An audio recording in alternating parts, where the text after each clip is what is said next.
Tuan Sultan benar-benar tidak percaya dengan apa yang sudah dilakukan Dewi pada Nirmala. Kedua mata Tuan Sultan memerah, lalu dia mengepalkan kedua tangannya dan memukul dinding kamar Nirmala lalu berkata, "Apa yang kamu inginkan, Dewi? Baru saja kamu mengatakan hal yang tidak-tidak tentang Laras. Sekarang kamu mengatakan bahwa kamu telah mengusir Nirmala dari rumah ini."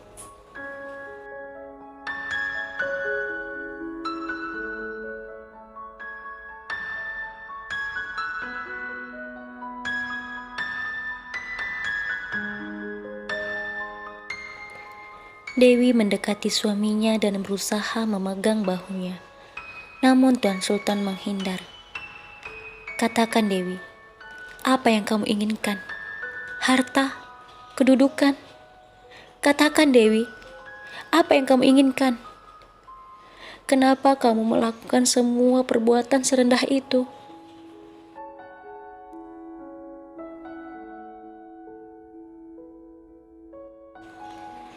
Tuan Sultan melanjutkan perkataannya.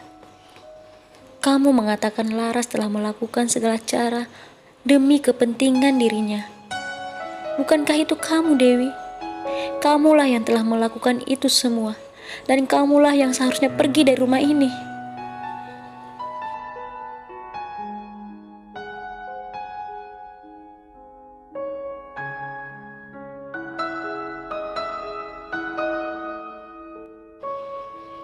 Dewi kembali berusaha mendekati suaminya dan berkata, "Mas." Tiba-tiba suara Laras terdengar tak jauh dari mereka. "Teganya kamu melakukan itu padaku dan Nirmala, Dewi. Kamu tega memfitnah aku dan mengusir Nirmala dengan mengarang semua cerita itu. Bahkan kamu telah mengusir Nirmala dan anaknya. Pantas saja semalam ketika aku bertanya, kamu terlihat gugup menjawabnya."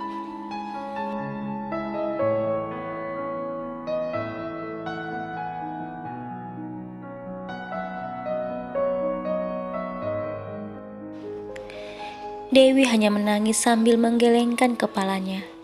Semua kebenaran yang dia katakan kembali tertuduh pada dirinya sendiri. Dia tak tahu harus berbuat apa lagi untuk membuat suaminya percaya. Ditambah lagi sekarang Laras berada di sana, membuat dia tak mampu berkata apapun.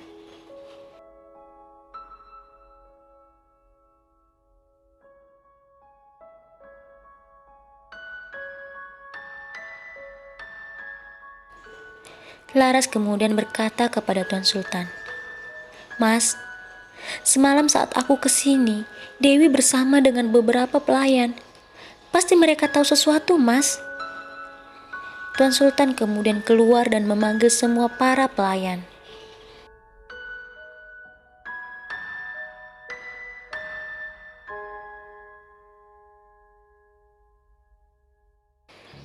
Kini semua pelayan telah berkumpul di hadapan Tuan Sultan. Dengan wajah tertunduk, para pelayan itu terlihat sangat ketakutan. "Kalian semua pasti tahu sesuatu. Sekarang katakan, apa yang sebenarnya terjadi dengan Nirmala dan anakku Arya? Jika sampai ada yang berani berbohong, aku tidak segan-segan untuk menghukum kalian."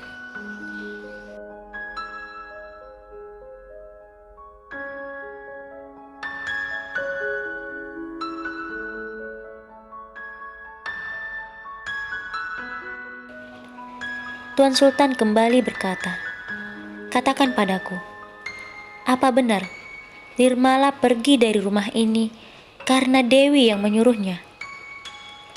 Para pelayan itu hanya tertunduk, tak berani berkata apapun.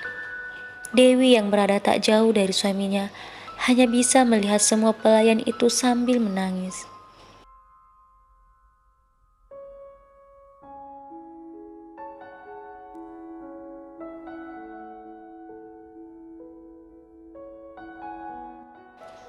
Tuan Sultan melangkah mendekati para pelayan itu dan berkata, "Apakah aku perlu mengulang pertanyaanku?"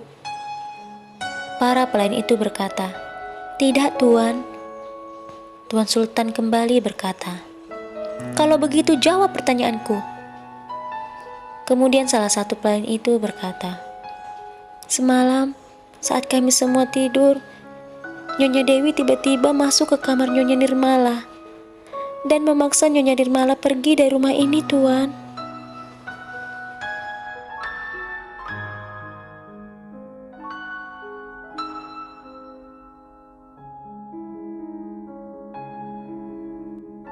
Mendengar perkataan pelayan itu, Dewi tertunduk menahan tangisnya.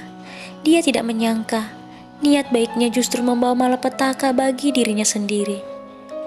Pelayan yang lain berkata, "Meski Nyonya Nirmala sudah memohon, tetapi Nyonya Dewi tetap memaksanya dan mengambil pakaian Nyonya Nirmala dan Tuan Arya, Tuan."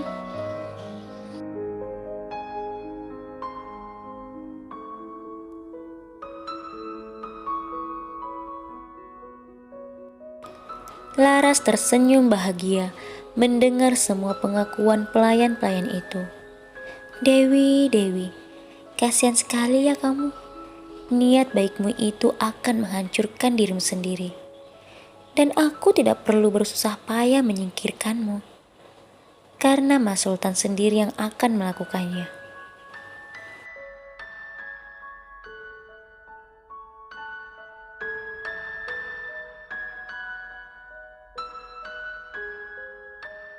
Pelayan yang lain kembali menambahkan, "Tidak hanya itu, Tuan.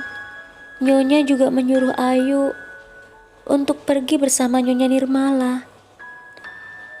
Tuan Sultan kemudian duduk di kursi menahan emosinya. Lalu dengan pelan dia berkata dengan pandangan tertuju ke lantai, "Dewi, ambil pakaianmu dan tinggalkan rumah ini."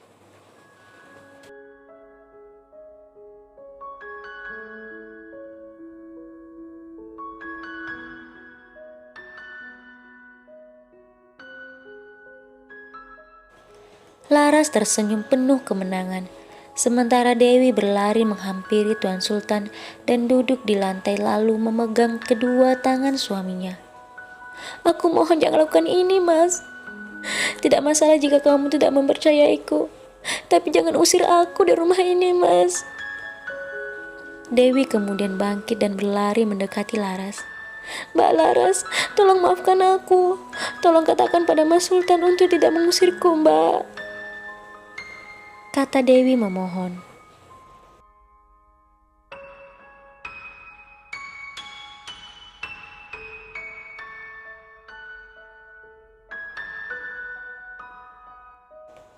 Laras berkata, "Maafkan aku, Dewi. Kamu tahu sendiri kan, kalau Mas Sultan sudah memutuskan sesuatu, maka tidak akan ada yang bisa merubah keputusannya itu." Dewi kemudian terdiam. Lalu dia melihat Tuan Sultan yang masih menunduk. Wajahnya penuh amarah.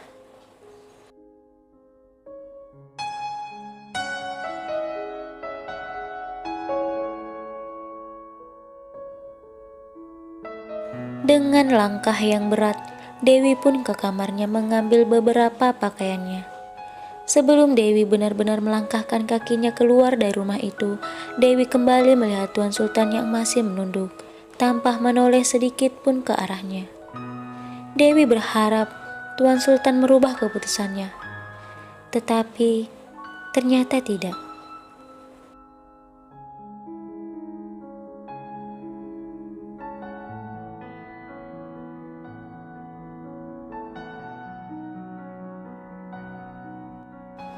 Setelah kepergian Dewi, Tuan Sultan berdiri dan hendak pergi. Laras berkata, "Mau kemana, Mas?" Tuan Sultan tanpa melihat Laras yang berada di belakangnya berkata, "Aku mau ke rumah orang tua Nirmala." Laras kemudian mendekatinya. "Nirmala tidak ada di sana, Mas. Aku sudah ke sana."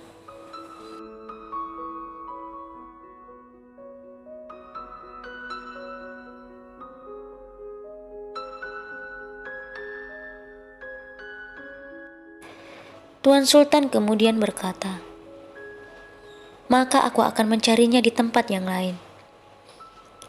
Tuan Sultan bersama dua pengawalnya kemudian pergi mencari Nirmala dan anaknya.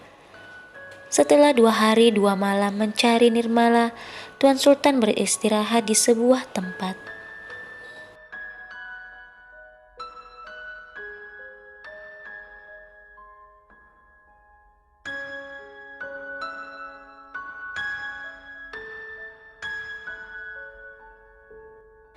Dia berkata dalam hati, "Nirmala, Arya anakku, kalian ada di mana?" Lalu dia tertunduk. Tidak lama kemudian Tuan Sultan mengingat tempat di mana dia pernah membawa Nirmala bersamanya. Tempat yang hanya dia dan Nirmala yang tahu.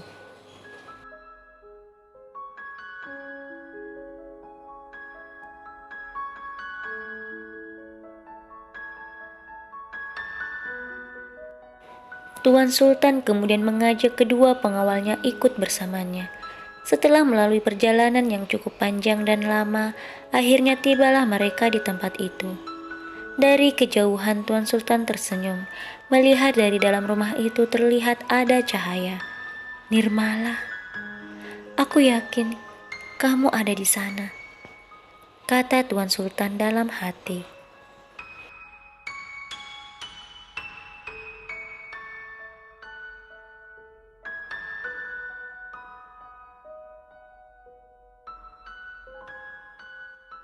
Tuan Sultan kemudian mengetuk pintu itu, namun tak ada jawaban dari dalam.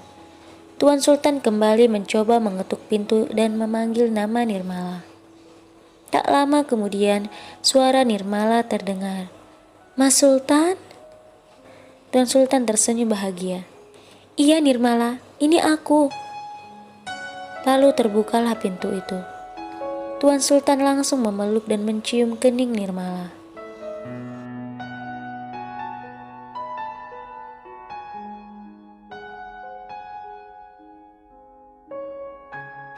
Nirmala menangis di pelukan suaminya sambil berkata, "Aku tahu mas, kamu pasti akan menjemputku." Tuan Sultan yang memeluk Nirmala terus membelai rambut panjang Nirmala dan berkata, "Tentu Nirmala, aku tidak akan membiarkan siapapun menyakitimu."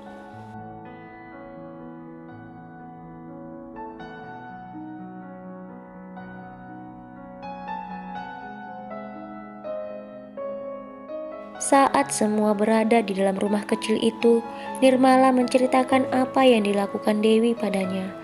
Tuan Sultan memeluk Nirmala yang duduk di sampingnya dan berkata, "Para pelayan sudah mengatakan semuanya. Sekarang kamu tidak perlu khawatir.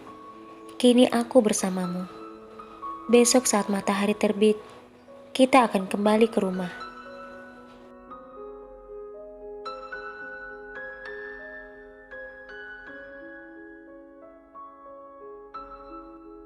Keesokan harinya, Tuan Sultan membawa Nirmala dan Arya pulang ke rumah. Saat tiba di rumah, Laras terlihat begitu bahagia melihat kedatangan Nirmala dan anaknya. Laras kemudian memeluk Nirmala dan mencium anaknya Arya. "Oh, syukurlah Nirmala, akhirnya kamu kembali ke rumah. Kami semua sangat mengkhawatirkanmu."